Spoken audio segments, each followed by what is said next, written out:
Hello विद्यार्थी मित्रों, good morning. Udhna academy education trust संचालित श्रीमती एम.जे. मेहता प्राथमिक शाळाना शिक्षिकाबेन हूँ श्रीमती हंसाबेन गज्जर शाळा परिवार तरफथी आप सौ विद्यार्थी मित्रों हार्दिक स्वागत करूँ छूं। विद्यार्थी मित्रों, આપણે પાઠ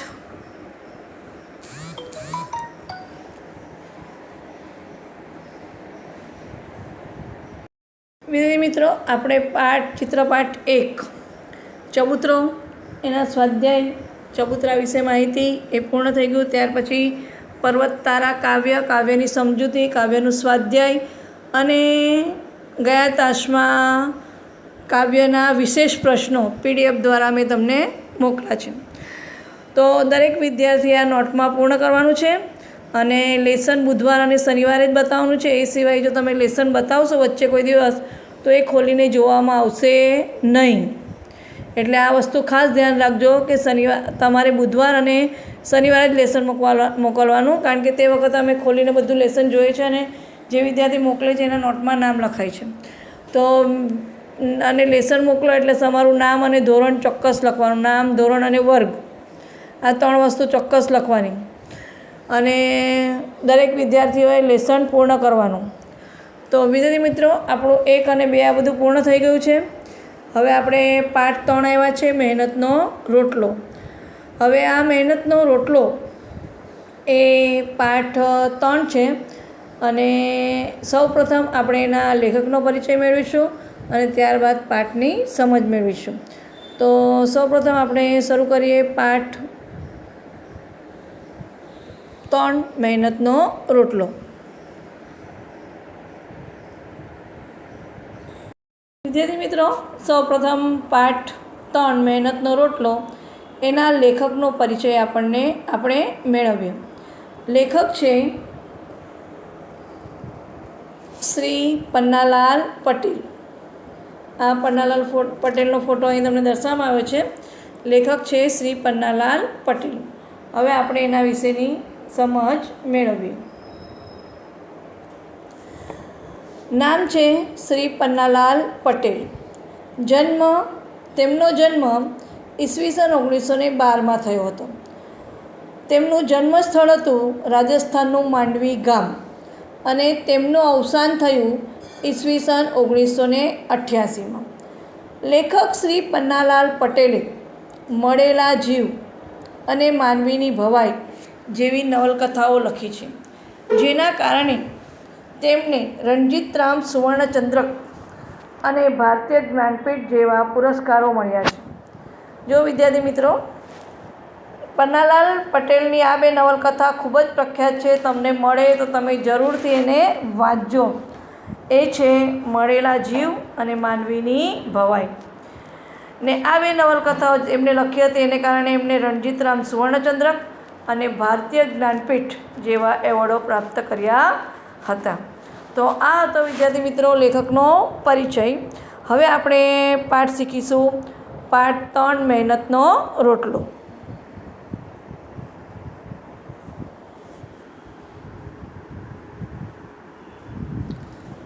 હવે પાઠ 3 મહેનતનો રોટલો એ પાઠમાં આપણે મોચી ભગતની શ્રમ, સ્વાસ્થ્ય, પ્રામાણિકતા, એના જે ગુણો હતા, જાત મહેનત, આ બધા ગુણો આપણને આ પાઠમાં જોવા મળે છે।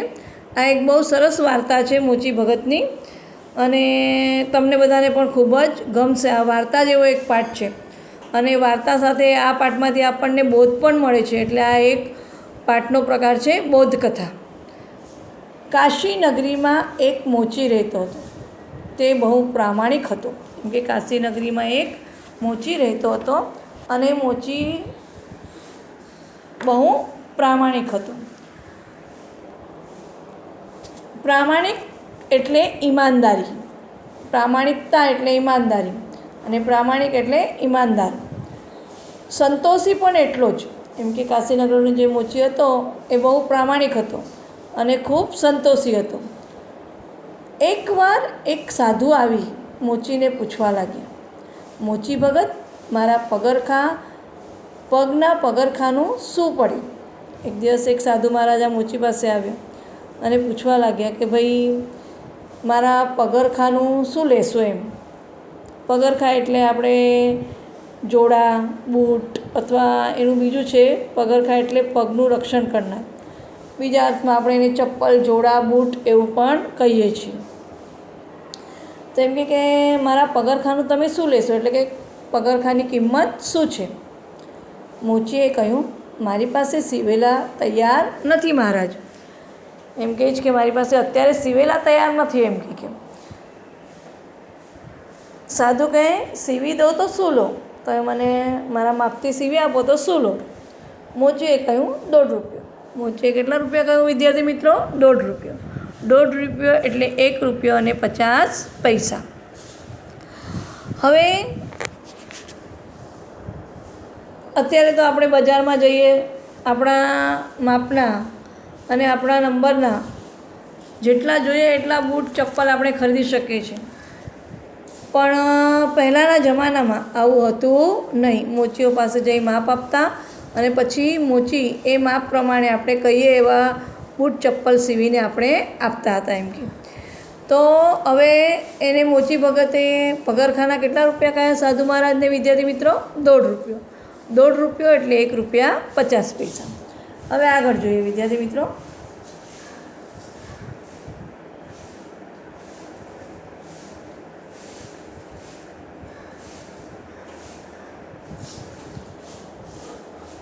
સાધુને નવાઈ લાગી. બીજાએ 2 રૂપિયા દેખાડ્યા હતા, પછી ઘટાડીને 1.5 રૂપિયા સુધી આવ્યા હતા. સાધુ મહારાજ ગામમાં બીજા બધા મોચી પાસે પણ ફરીને આવ્યા હતા. બધા મોચીએ શરૂઆતમાં કેટલા રૂપિયા કહ્યા હતા વિદ્યાર્થી મિત્રો? 1.5 રૂપિયો. પણ આને તો બધા મોચીએ કેટલા રૂપિયા કીધેલા? 2 રૂપિયા. પણ આ સાધુએ મૂળમાં જ 1.5 રૂપિયો કહ્યો.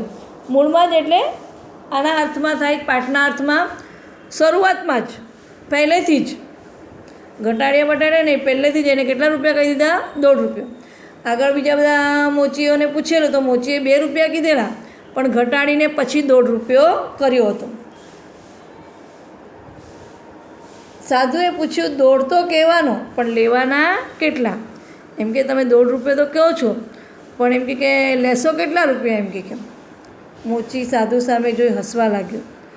મોચીએ સાધુ સામે જોયું અને પછી થોડા હૈસા અને કહ્યું, જે કહેવાનો એ લેવાનો મહારાજ, આપની ઈચ્છા હોય તો બનાવો. એમ કે હું જે કહું છું એ જ હું લઉં છું. એમ કે જે કહેવાનો એ જ મારે લેવાનું. જો તમારી ઈચ્છા હોય તો હું એ બનાવી આપું. સાધુએ કહ્યું, અચ્છા બનાવો, ક્યારે આપશો? સાધુએ કહ્યું, અચ્છા બનાવો, ક્યારે આપશો? એટલે સાધુ મહારાજે કીધું, સારું છે. એમ કે ચલો બનાવો. એમ કે મારા જોડા પગરખા બનાવો, ક્યારે આપશો મને? આગળ જુઓ વિદ્યાર્થી મિત્રો.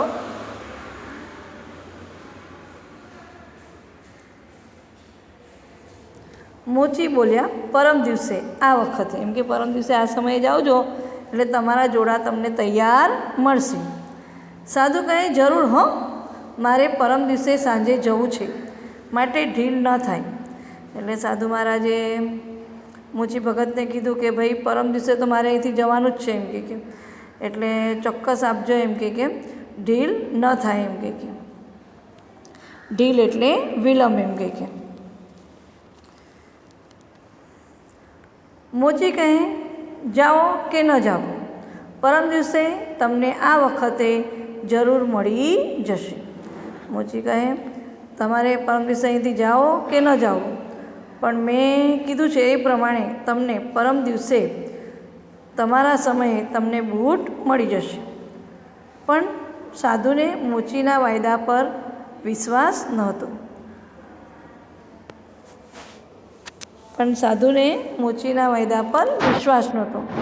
વાયદો એટલે મુદત, અવધિ. એને કહ્યું હતું ને કે પરમ દિવસે લઈ જજો, એનો સમય હતો, એનો વાયદો હતો.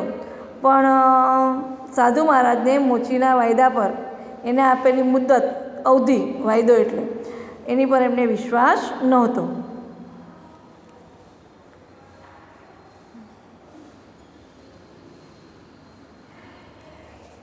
બીજા દિવસે વળી એને મોચી પાસે આંટો માર્યો. મોચીને પૂછ્યું, મોચી ભગત કેટલે આવ્યું કામ?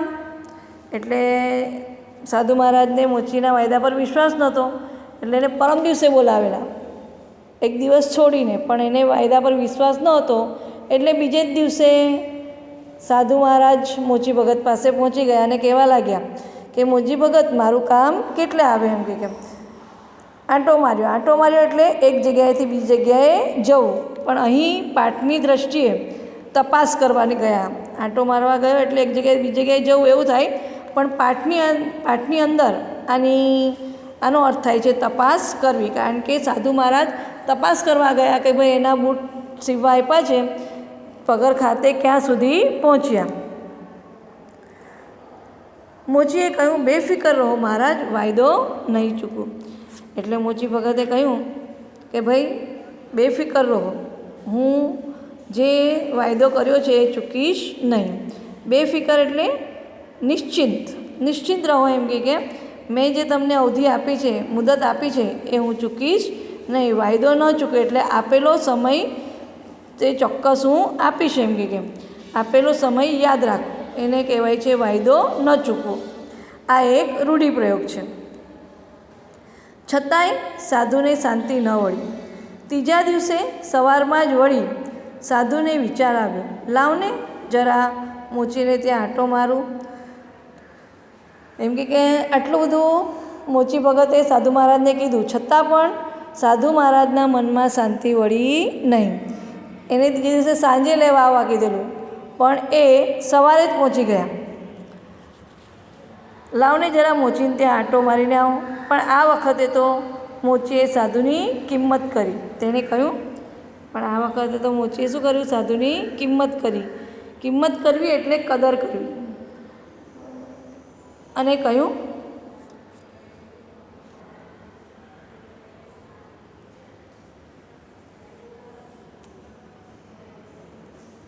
મહારાજ, તમને માણસ પારખતા આવડતું નથી. આખી દુનિયા જુઠ્ઠું બોલે છે એમ તમે માનો છો. એમ કે તમે એવું માનો છો કે ભાઈ આખી દુનિયા જુઠ્ઠું બોલે છે. એમ કે મેં તમને વાયદો આપ્યો, વાયદા પ્રમાણે તમારા બૂટ તૈયાર થશે, પણ તમને વિશ્વાસ નથી. એમ કે તમે એમ જ માનો છો કે આખી દુનિયા જુઠ્ઠું બોલે છે, એમ જ તમે માનો છો. નાહક શું કામ ધક્કા ખાઓ છો? સાંજે આવજો, જાઓ. એમ કે તમે નાહક શું કામ ધક્કા ખાઓ? નાહક એટલે નકામા. ધક્કા ખાવા એટલે ખોટા ફેરા મારવા. ખોટો ફેરો મારવો એને કહેવાય ધક્કા ખાવા. આ પણ એક રૂઢિપ્રયોગ છે. તો કે નાહકના તમે ધક્કા ખાઓ છો. એમ કે સાંજે આવજો અને હમણાં જાઓ. સાંજે સમય પ્રમાણે સાધુ આવ્યા ત્યારે પગરખાં બિલકુલ તૈયાર હતા. જો વિદ્યાર્થી મિત્રો, એને જે સમય કીધો હતો પરમ દિવસે સાંજે, તો તે સમયે સાધુ મહારાજ જ્યારે મોચી પાસે ગયા તો તેમના પગરખાં બિલકુલ તૈયાર હતા. આ જોઈ સાધુ મોચી ઉપર બહુ ખુશ થયા. તે સમજી ગયા કે મોચી સાચુકલો છે, ખરેખરો ભગત છે, કદું જુઠ્ઠો બોલતો નથી. હવે સાધુ મહારાજને મોચી ઉપર વિશ્વાસ બેઠો કે નહીં ભાઈ, આ મોચી સાચુકલો છે, એટલે કે સાચું બોલનારો છે, સાચો ભગત છે, એ કદી જુઠ્ઠું બોલતો નથી. આગળ જો વિદ્યાર્થી મિત્રો,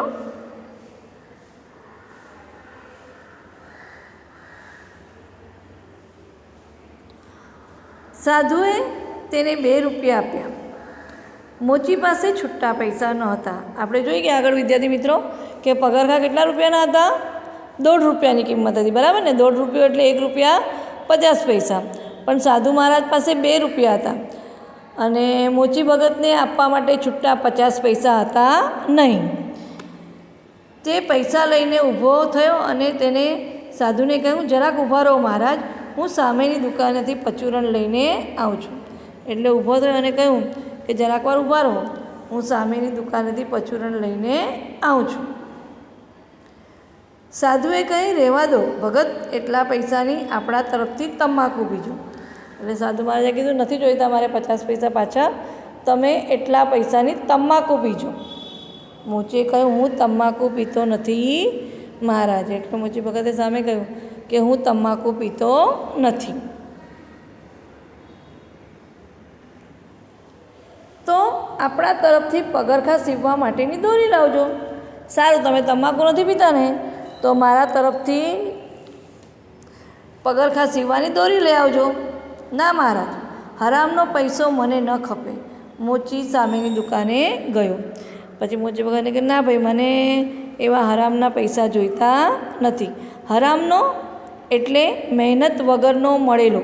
હરામનો એટલે વિદ્યાર્થી મિત્રો મહેનત વગરનો મળેલો.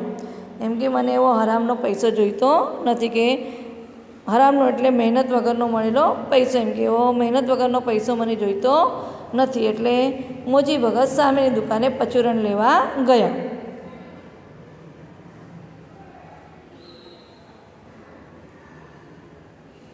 પરચુરણ લેવા ગયો. સાધુ તો મોચીની ભાવના જોઈ એના ઉપર ખૂબ જ ખુશ થઈ ગયો. એમ કે આટલી સારી ભાવના જોઈ સાધુ મહારાજ મોચી ઉપર વધારે ખુશ થઈ ગયા. તેમણે હળવેકથી રહીને જોડીમાંથી પારસમણી કાઢ્યો. એને પોતાની જોડીમાંથી ધીમે રહીને પારસમણી કાઢ્યો. પારસમણી એટલે સ્પર્શથી લોઢાને સોનામાં બદલી નાખનાર મણી. એવો મણી આવે, તમે કોઈ પણ લોઢાની વસ્તુ સાથે એને સ્પર્શ કરો એટલે લોઢાની વસ્તુ શેની બની જાય વિદ્યાર્થી મિત્રો? સોનાની બની જાય. એને કહેવાય પારસમણી. તો એવો મણી સાધુ પાસે જોડીમાં હતો. તો એની જોડીમાંથી એ પારસમણી બહાર કાઢ્યો.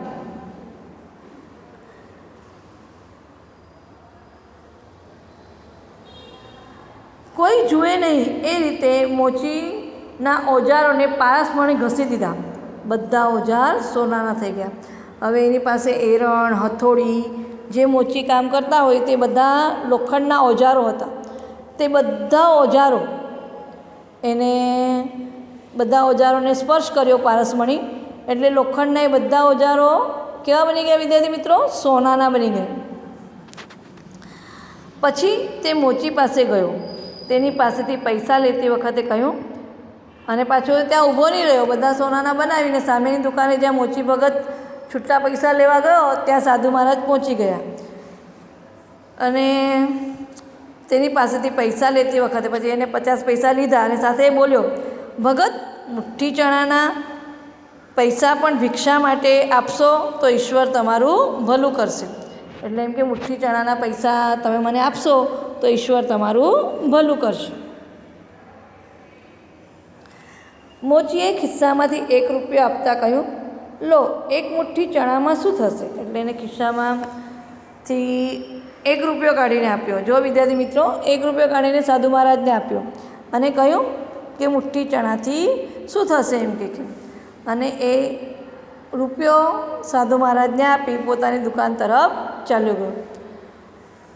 1 મુઠ્ઠી ચણા તો મારી પાસે છે એમ કહી સાધુએ પણ પગ ઉપાડ્યો. અને આ બાજુ સાધુ પણ પોતાના રસ્તે જવા માટે આગળ વધ્યા.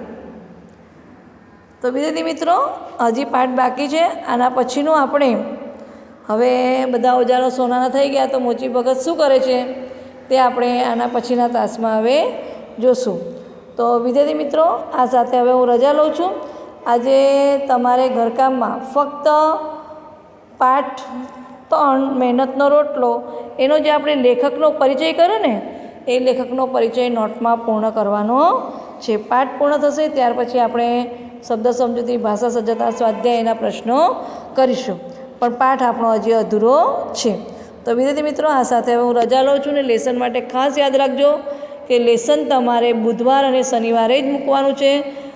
વચ્ચેના દિવસે લેસન મૂકવામાં આવશે તો એ જોવામાં આવશે નહીં. એ પણ ખાસ ધ્યાન રાખજો.